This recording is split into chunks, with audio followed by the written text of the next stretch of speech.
আহ্বান জানাবো অতি শীঘ্রই আমরা যেন ফুটপাতে বসি, রাস্তায় বসি না। তাই রাস্তার সাথে ফুটপাতের সাথে কোনো যোগাযোগ নাই। যারা ফুটপাতের হকার অসহায় নিরহ গরিব রোদে পোড়া বৃষ্টিতে ভিজা এদের পেটে কেন হঠাৎ লাত্তি? প্রধানমন্ত্রী দেশ নায়ক তারেক রহমান, আমার এই 48 বছর জীবনে 42 বছর রাজনীতি করি, আমি জীবনে ভাবতে পারি নাই আপনি হঠাৎ করে হকারকে উচ্ছেদ করবেন। চাই আপনারা এই হকার উচ্ছেদ, রিক্সা অটো রিক্সা উচ্ছেদ, বস্তি উচ্ছেদ, গাড়ির কাউন্টার উচ্ছেদ।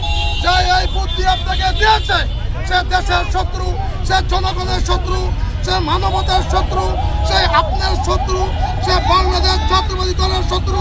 আমি মনে করি ওই ধরনের উপদেশটা আপনার দরকার নাই। এইটা হলো বাংলাদেশ, ছোট্ট একটা রাষ্ট্র, জনবহুল দেশ।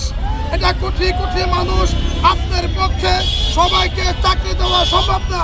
তাই আমি মনে করি হকারের জায়গায় হকার থাকবে, গাড়ির জায়গায় গাড়ি চলবে, গাড়ির কাউন্টারের জায়গায় গাড়ি কাউন্টার থাকবে, বস্তির জায়গায় বস্তি থাকবে।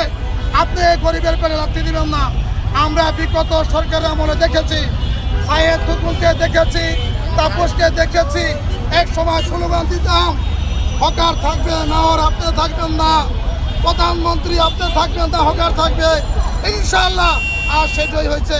যে গরিব মানুষের পেটে লাথি মারে সে কখনো ভালো থাকতে পারে না। 18 কোটি মানুষ বাংলাদেশে আমাদের এই সরকারকে, আমাদের প্রধানমন্ত্রী তারেক রহমান সাহেবকে